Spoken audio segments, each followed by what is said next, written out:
platicamos de, lo considero el gran error médico que muchos de nosotros cometimos.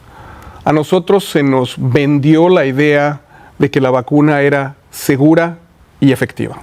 Y como lo dijiste, yo fui uno de los primeros que me vacuné en televisión nacional y le decía a la gente, vacúnate. ¿Por qué? Porque se me estaba muriendo la gente, entonces yo tenía que buscar algo.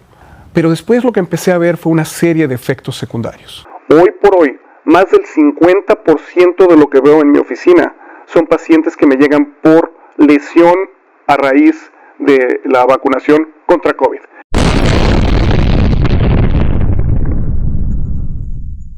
¿Qué tal? Muy buenas tardes. Les saluda Raúl Peinbert y a nombre de todo el equipo de Univision Houston le damos la bienvenida. Lo que fue en apariencia un incómodo silencio parece ahora murmullo e incluso cada vez más una voz fuerte que exige respuestas, al menos tratar de entender lo que pasó.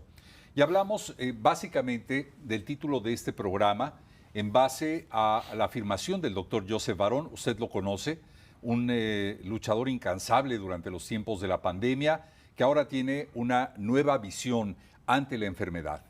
La pandemia silenciosa, los efectos adversos que esto podría tener tras la vacunación de COVID-19. Así que vamos a tratar en los próximos minutos de dar una mirada crítica desde la práctica clínica del doctor Joseph Barón sobre estos supuestos efectos adversos relacionados con vacunas contra el COVID-19 y naturalmente el costo del silencio médico frente a nuevas evidencias. Para abordar este tema, como lo hemos dicho, nos acompaña el doctor Joseph Barón, neumólogo, especialista médico, presidente de Independent Medical Alliance. Bajo su tutela y colaborando con él hay más de 17,000 médicos en todo el país y quien al inicio de la pandemia fue un defensor de la aplicación de esta vacuna. Joseph, bienvenido, gracias por estar con nosotros. Gracias por la invitación, Raúl, un placer como siempre. De esa misma forma en que tú defendías la vacunación, cambia tu punto de vista con el tiempo. Se fue desencantando la eficacia, se fue perdiendo, aumentaron los riesgos que podría producir al organismo humano una vacuna como la del COVID-19? 100%. Mira, como tú recuerdas, hace 14 meses, sentados aquí en este mismo estudio, platicamos de, lo considero el gran error médico que muchos de nosotros cometimos. A nosotros se nos vendió la idea de que la vacuna era segura y efectiva. Y como lo dijiste, yo fui uno de los primeros que me vacuné en televisión nacional y le decía a la gente, vacúnate. ¿Por qué? Porque se me estaba muriendo la gente, entonces yo tenía que buscar algo. El doctor Fauci en aquella época decía, estas vacunas son 100% seguras, 100% efectivas. Si tú te la pones, no terminas en el hospital. A lo largo de algunos meses me di cuenta de que los pacientes estaban llegando al hospital a pesar de estar vacunados. Entonces eso de la efectividad inmediatamente desapareció de mi formulario. Pero después lo que empecé a ver fue una serie de efectos secundarios. Y una serie de efectos secundarios que me llevó a dudar de esta vacuna de una manera impresionante. Nada más para que te des una idea, Raúl. Hoy por hoy, más del 50% de lo que veo en mi oficina son pacientes que me llegan por lesión a raíz de la vacunación contra COVID.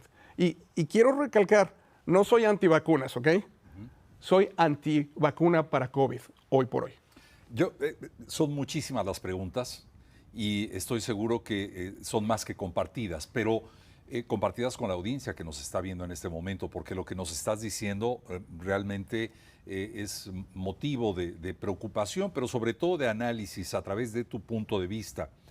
¿El costo-beneficio de aplicar la vacuna del COVID-19 valió la pena o desde tu punto de vista ya no valió la pena? Mira, no es desde mi punto de vista. Los datos son clásicos. Tú te pones a ver y como dicen, la gente no está viendo el elefante que está atrás de ellos. Tú ves los datos de vacunación, de otro tipo de vacunaciones, y los ves a lo largo de los años y no hay gran problema. En el momento que se introducen las vacunas de COVID, la mortalidad en los Estados Unidos se va al cielo. Yo no te estoy diciendo que el COVID no matara gente, porque sí mataba gente. Sin embargo, yo siento que esta vacunación nos está dando más problemas de muertes súbitas, de problemas de todo tipo. El que quieras, te puedo decir, pacientes que me llegan con lo que tú quieras. Problemas neurológicos, cardiológicos, reumatológicos, psiquiátricos. Y dice uno, ¿cómo es posible que se nos mintió? Joseph, ¿cuáles son las pruebas que tú tienes para sostener y para aseverar lo que nos dices esta tarde? Primero que nada, ya hay cientos, si no miles de artículos que han sido publicados de eso. O sea, hay datos efectivos. Si tú recuerdas, el COVID era una pelotita que tenía unos piquitos. Esos piquitos es lo que se llama la proteína en espiga o el spike protein. Cuando el COVID se mete a tu cuerpo, la pelotita se muere y a veces te queda la proteína en espiga en tu cuerpo. Esa proteína en espiga en general se muere, se despedaza, se deshace, o en algunos casos se queda en tu cuerpo y se reproduce. Desafortunadamente, muchas de las vacunas que nosotros le dimos a la gente las hacían con esa proteína en espiga, con ese spike protein. Entonces, ¿qué te pasa? En mi experiencia, 1 de cada 800 personas que recibió la vacuna tiene algún tipo de lesión por vacuna. ¿Y a qué grado son estas lesiones por vacunas? Que el 8% de la gente que tiene lesión por vacuna está encamada. No pueden salir así de mal están. ¿Cómo lo diagnostico? Lo primero que diagnostica, la parte yo creo que es la parte más importante, es la gente te dice, yo estaba bien hasta antes que me pusieran la vacuna. Yo creo que eso es lo más clásico y tus televidentes te lo van a decir. Yo era una persona normal, a mí no me pasaba nada. En el momento que me dan la vacuna, todo se va para abajo. ¿Qué te puede pasar? Niños que les daban problemas del corazón, la dichosa miocarditis, el número de enfermedades reumatológicas que yo estoy viendo, que incluso a lo largo de casi 40 años de estar haciendo esto, jamás había visto. Las estoy viendo ahora semanalmente. Cosas que no tienen sentido. Y además, también vemos la presencia de esa proteína en espiga en el cuerpo de los humanos. En Japón hicieron un estudio muy interesante en el cual ellos crearon un ratón transparente. Y a este ratón transparente le dieron una vacuna de COVID con esta proteína en espiga. Y la proteína en espiga la pintaron de rojo, hablando químicamente, ¿no? Correcto.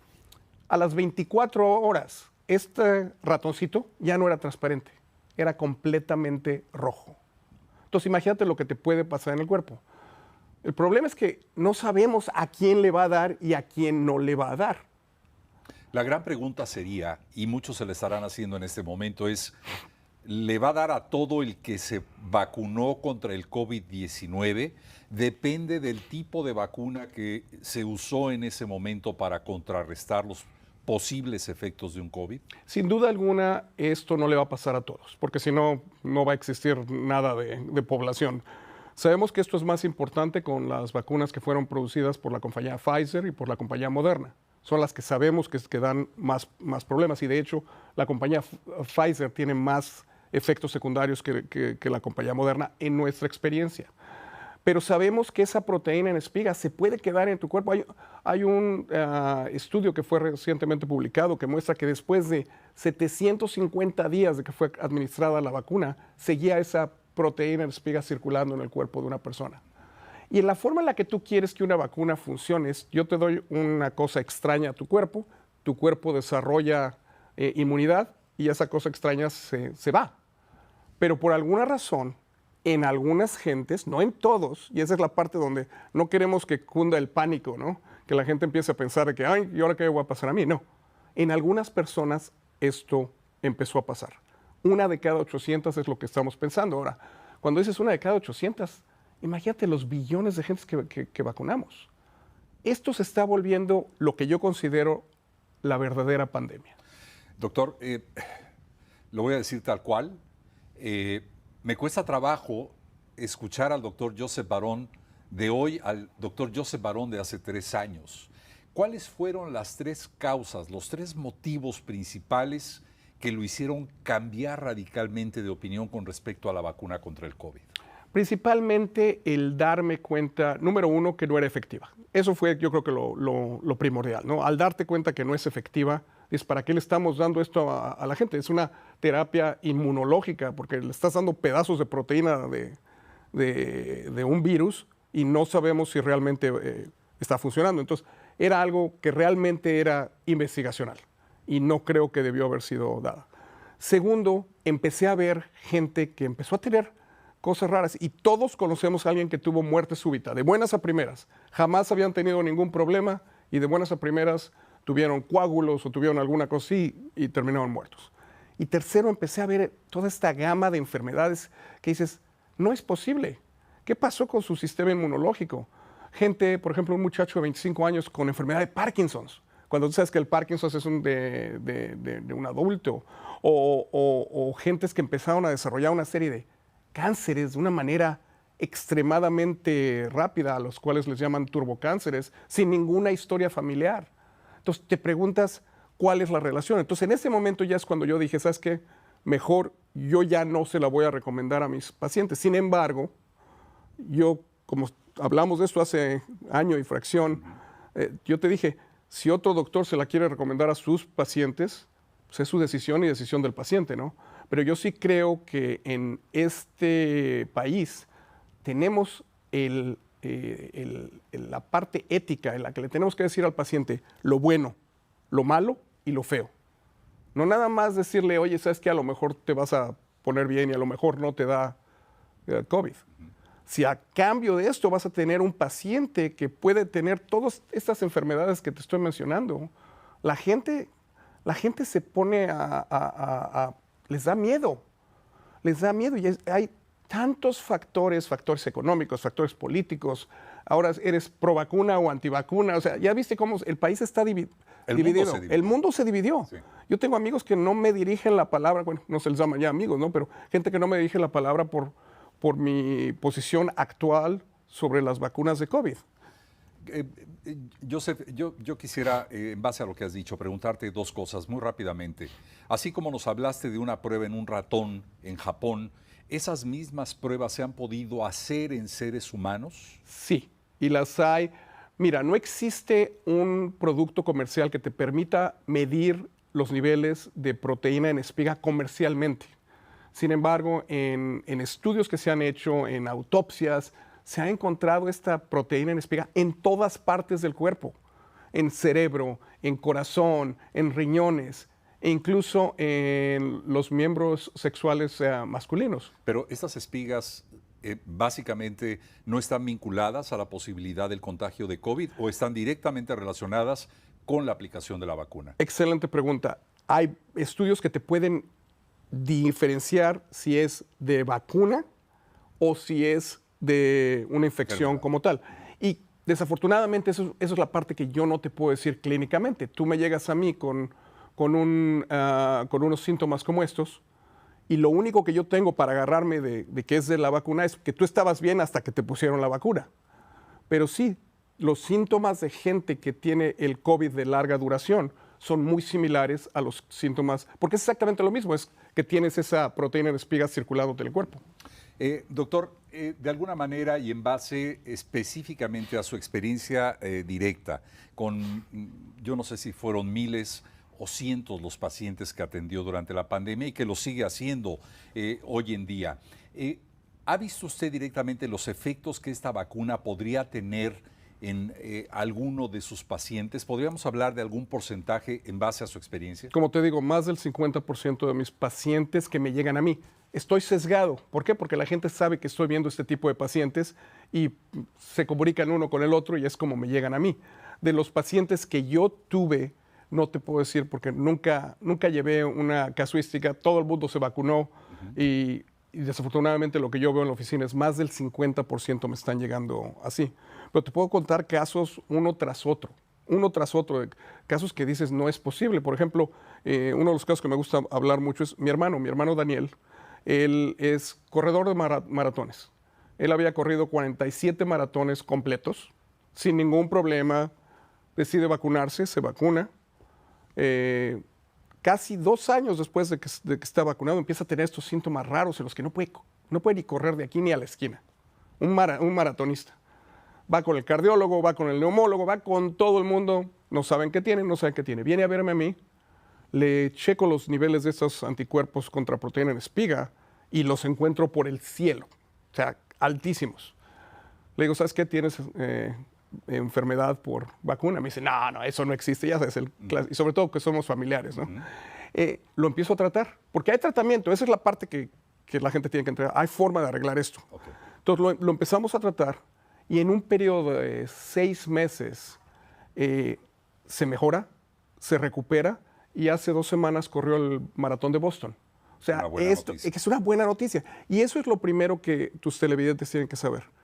Que no pierdan la fe ni el ánimo, porque mucha gente, el promedio de paciente que me llega a mí, ha visto más de 20 médicos antes de que me vinieran a ver a mí. Y ya vieron por lo menos a 2 psiquiatras. Doctor Barón, todos, como lo ha dicho, en mayor proporción nos vacunamos al inicio del surgimiento de la vacuna. Todo el mundo buscaba desesperadamente vacunarse. Con el tiempo siento que esta tendencia ha disminuido y esa sería una de mis preguntas. Hoy en día la gente se vacuna menos que antes por los temores al efecto de la vacuna. Totalmente. En los Estados Unidos, hoy por hoy, se está vacunando entre el 13 y 17% de gente contra COVID, contra las nuevas, ya ves, cada vez que te sacan un nuevo refuerzo, del 13 al 17%. El problema que yo veo es que por este tipo de problemas que tuvimos con la vacuna de COVID, la gente ya no se quiere vacunar contra nada más. Ya no se están vacunando contra pulmonía, ya no se están vacunando contra influenza. Tú sabes todo lo que está pasando con las vacunas contra sarampión, ese tipo de cosas. ¿Por qué? Porque tienen miedo. Y los entiendo. Desafortunadamente yo los entiendo.